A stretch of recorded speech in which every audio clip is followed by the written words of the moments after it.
Bonsoir. Dans nos précédents tutoriels, sur un tuto, on avait fait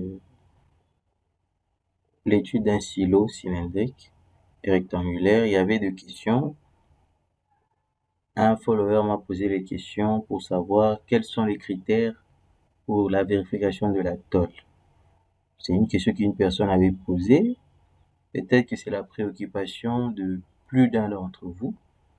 Donc, ce tuto est destiné à vous, chers téléspectateurs, qui avez des questions, chers followers plutôt, qui avez des questions, des interrogations par rapport au dimensionnement du silo. Je me suis référé à 3 documents principaux tirés des Eurocodes. C'est carrément de la norme dont je parle. Le premier de ces documents est tiré dans la partie action sur les structures. Donc, action sur les structures, la partie 8. Donc, action sur les structures, partie 8. Il suffit d'avoir les Eurocodes. Il est là, action sur les structures, partie 8. Eurocode 1. Eurocode 1. Là-dedans, on définit ce qu'est les silos. C'est un ouvrage utilisé pour entreposer les matériaux granulaires en vrac, ce qu'on avait défini. Il y a lieu de distinguer les silos élancés et les silos plats. Le rapport est là. H étant la hauteur totale de la structure divisée par le diamètre du silo. Si le rapport est supérieur à 1,5, nous avons affaire à un silo élancé. Dans le cas contraire, c'est un silo plat. Alors, pour déterminer, c'est cette condition ici qui est importante pour déterminer l'épaisseur, pour prédimensionner en d'autres termes. Donc, le rapport du diamètre divisé par le T, c'est l'épaisseur, doit être strictement supérieur à 10. Pour les silos à parois cylindriques minces, comme nous avons fait là, doit être supérieur à 10. C'est à partir de cette condition que on détermine l'épaisseur. Il y a aussi d'autres conditions, on rentre au-dessus.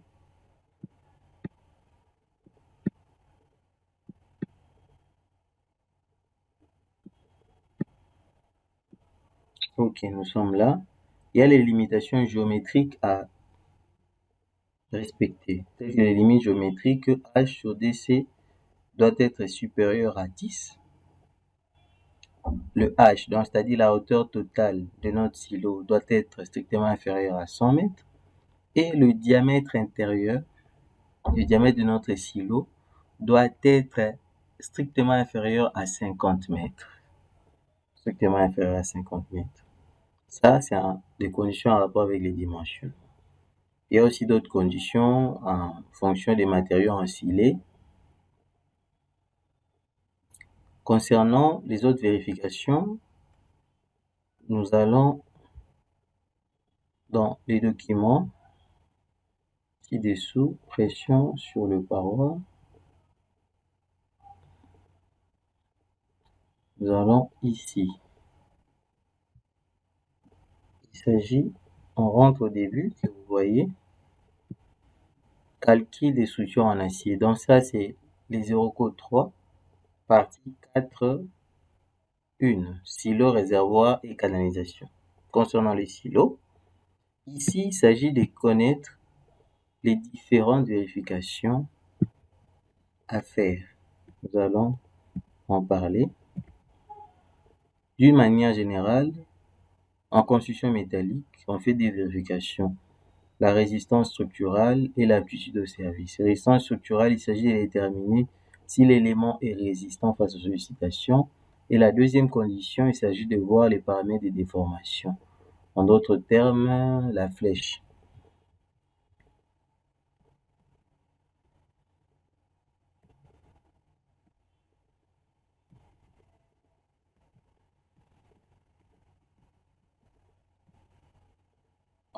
La structure commence par là. Les différents éléments du treillis, comment ça s'appelle, les coordonnées. Si nous avons affaire au treillis circulaire, on utilise les coordonnées cylindriques carrément.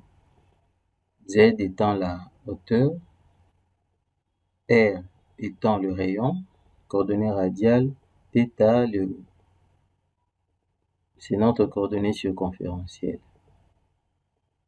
Et les différentes pressions normales à la coque, Px suivant la méridienne et θ suivant les parallèles. Les différentes conditions des signes.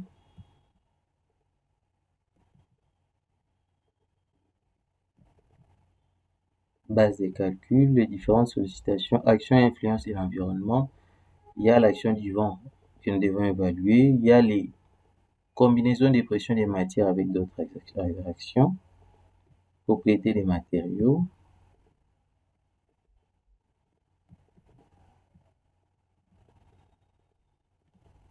Les types d'acier de construction qu'on peut utiliser. Voici les caractéristiques, sont les caractéristiques normales qu'on connaît déjà.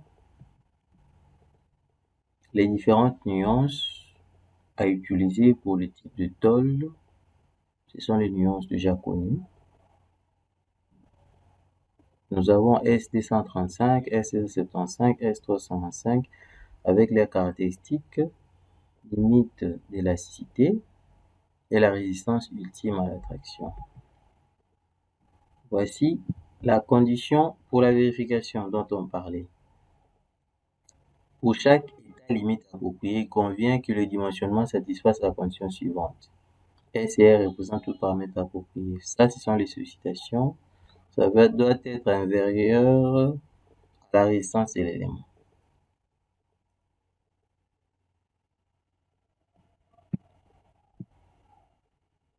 Ici, je tiens à vous signifier une chose. En dimensionnant votre élément, vous devez tenir compte du paramètre d'élaboration. Qu'est-ce que cela signifie? Que l'épaisseur qu'on va trouver, je lis, en l'absence d'informations spécifiques, il convient de considérer qu'une paroi des silos comportant des masses en mouvement perd 2 mm de son épaisseur à raison d'élaboration en tout point des contacts avec les matériaux en mouvement. Donc, l'épaisseur qu'on va tenir compte, l'épaisseur dimensionnée, on doit normalement tenir compte que nous perdons 2 mm d'épaisseur à cause de l'abrasion. Donc, c'est un facteur pour lequel nous devons en tenir compte dans notre dimensionnement. Si, par exemple, nous trouvons qu'une tôle de 10 mm, par exemple, tient, dans le 10 mm, on ne reprendra pas 10, on prendra 12. Parce qu'il y a le 2 mm qui sera perdu à cause de l'abrasion. Analyse de la structure d'un stylocoque. Les méthodes d'analyse, ça dépend des classes de fiabilité. Le classe de fiabilité, c'est en fonction des chargements, carrément. Pour le classe de fiabilité 1, il s'agit des stylocoques dont la capacité de stockage est inférieure ou égale à 100 tonnes.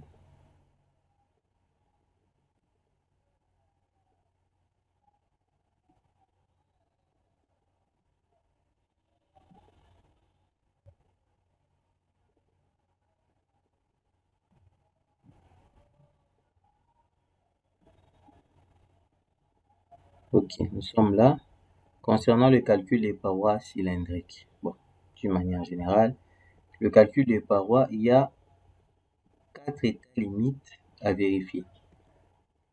Nous avons état limite plastique, la résistance à l'effondrement par rupture mécanique plastique, la résistance de joint, les assemblages. Il y a notre deuxième état limite, la plastification cyclique. Le voilement, comme nous avons le tôle, on sait que les tôles sont soumises à l'instabilité élastique et le voilement, donc on doit vérifier les voilements. Et en dernière position, il y a la fatigue. Vu que notre structure est soumise aux actions répétées, les actions répétées dont nous parlons, c'est la vidange, le chargement et autre chose.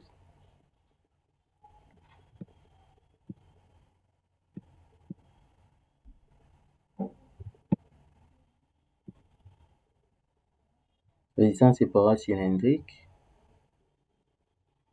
L'évaluation des sollicitations.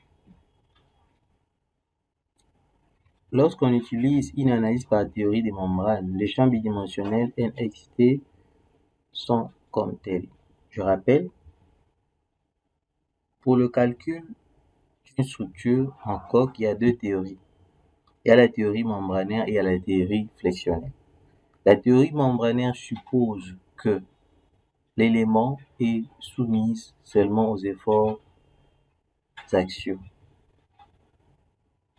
tandis que la théorie flexionnelle suppose que, hormis les efforts axiaux, il y a aussi les moments qui existent.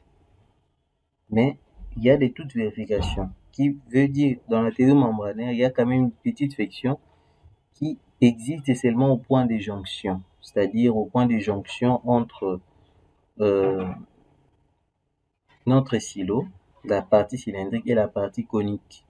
Ce point de jonction-là, point de jonction, au point de changement de direction, au point de changement d'épaisseur, ce sont des éléments, des zones pour lesquelles il y a une petite flexion quand même.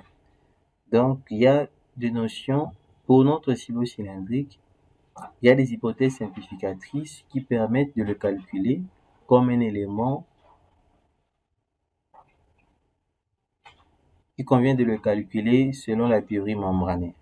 Donc, c'est cette expression qui est beaucoup plus utilisée, vu que si par exemple nous sommes dans la classe de fiabilité 1, je rappelle que la classe de fiabilité 1, c'est la classe qui concerne les silos ayant une capacité de stockage de au maximum 100 tonnes. Voici la formule. La contrainte équivalente est égale à 1 sur l'épaisseur, les différentes sollicitations suivant x, suivant l'angle radial, et on continue l'expression. Donc, tout ça sont des sollicitations que l'on calcule. Les formules pour déterminer les différentes sollicitations sont données dans un autre article, on va le voir. Mais si par contre nous utilisons l'assisté flexionnel, la théorie flexionnelle, il y a ça, vous vérifiez. Et tout ça, ce sont des paramètres qui entrent dans la contrainte équivalente de von Mises. Là. Et les différentes contraintes évaluées, cette contrainte et l'autre, doivent être comparées à la valeur qui est là. La résistance des calculs. Donc on prend la limite de l'assisté divisée par le coefficient gamma M1 qui est donné bien avant. Et on donne ici la résistance méridienne, la résistance circulaire. Ça sont les paramètres des résistances, bien sûr, XRD, XθRD. C'est différent de XSD. Ça sont les sollicitations. Autre chose.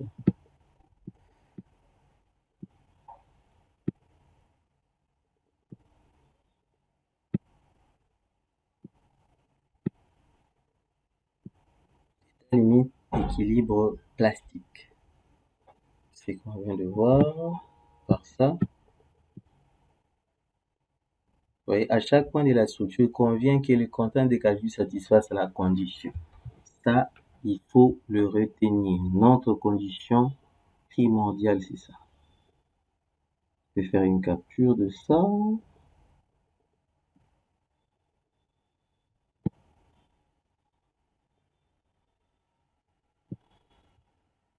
Pour dire que c'est à retenir. À chaque point de la structure, il convient que le contrainte des calculs satisfasse la condition suivante. Les sollicitations doivent être inférieures à la résistance de l'élément. À chaque jonction de la structure, à chaque joint, il convient que les contraintes satisfassent les conditions appropriées. Ça, c'est au niveau des jonctions. Ce sont les vérifications primordiales qui déterminent que les dimensionnements l'épaisseur que nous avons choisie, la géométrie d'une manière générale de la structure convient.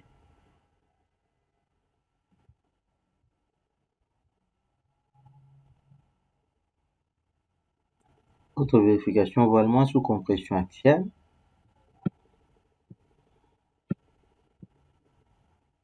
Paramètres de qualité. Ici, dans le cas des classes de fiabilité 1, paramètre de qualité EQ c'est 16. Il convient de prendre de l'amplitude. Ça, c'est pour déterminer le paramètre de voilement. L'amplitude, on sait que dans le voilement, il y a les cloques qui se forment. Et ce sont les vérifications qu'il faut faire suivant la norme Eurocode.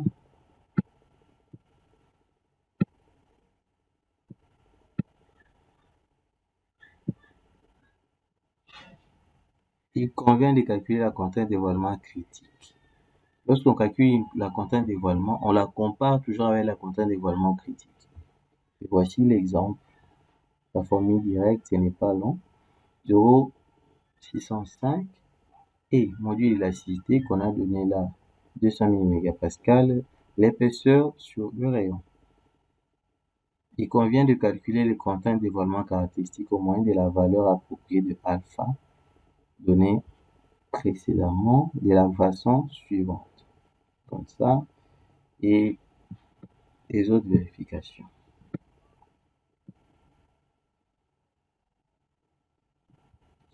Ça, c'est la contrainte de voilement qu'on compare avec les sollicitations. Sur base de tout ça, si l'élément est susceptible de se voiler, le moyen paramètre pour lutter contre ça, principalement, il faut prévoir des raidisseurs. Donc, on va réduire notre tôle pour diminuer la formation de ces différents cloques. On doit ajouter des raidisseurs pour lutter contre le voilement si la vérification ne tient pas. Suivant les différents éléments, cisaillement des membranes, il faut aussi vérifier ça via la formule pour la contrainte des cisaillements.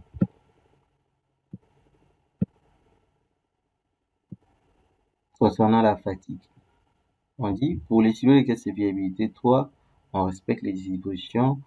Pour les autres classes de fiabilité, il convient d'effectuer une vérification à la fatigue si la durée de vie de la structure implique plus de 100 000 cycles de remplissage et des vidanges. Il y a la plasticité cyclique. Okay. Ce sont les autres vérifications carrément. Je vais vous donner le document en annexe pour que vous puissiez la lire et mieux comprendre toutes les vérifications à faire. On descend en bas pour voir la vérification par rapport à la flèche. Ok. Concernant les états limites des services, il convient de considérer les états limites des services suivants pour les calculs des silos cylindriques en tôle d'acier. Déformation flèche affectant de façon défavorable l'utilisation effective de la structure. Déformation flèche, vibration ou oscillation entraînant des détériorations des éléments non structurels. Pour la flèche, voici la formule. La déformation maximale flèche horizontale est égale à 2% de H. H représente la hauteur de la structure mesurée entre la fondation et le toit. Ok, autre chose, il convient de prendre la valeur limite pour les déformations radiales, écart de la section transversale par rapport à la forme circulaire sous l'effet du vent, égal à la plus petite des valeurs suivantes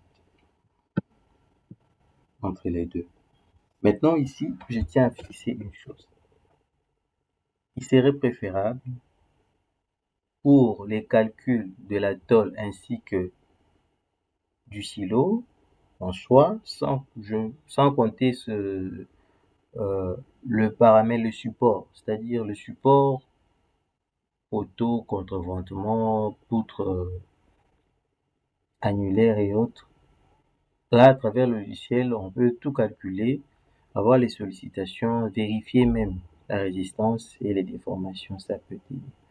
Mais concernant les autres vérifications de la tôle et autres, il y a lieu de prendre soit seulement les sollicitations, moment, effort tranchant, effort normaux, ou soit prendre les contraintes équivalentes trouvées, puisque à travers robot, on peut aussi trouver les contraintes équivalentes, entre autres contraintes de von Mises, ou soit prendre seulement les sollicitations et calculer en fonction des formules qu'on vient de voir ci-haut et continuer la vérification. Donc, le logiciel c'est bien, mais il y a d'autres paramètres pour lesquels les normes sont beaucoup plus strictes pour lesquels il faut utiliser le logiciel en partie et continuer la vérification manuelle. Continuer la vérification manuelle, carrément. Ok, bon, je vous remercie. S'il y a d'autres questions, n'hésitez pas à me les poser. Je suis disponible, je vais vous répondre. N'hésitez surtout pas à vous abonner. Hein? Abonnez-vous sur ma chaîne et surtout partagez la vidéo, partagez. Merci beaucoup.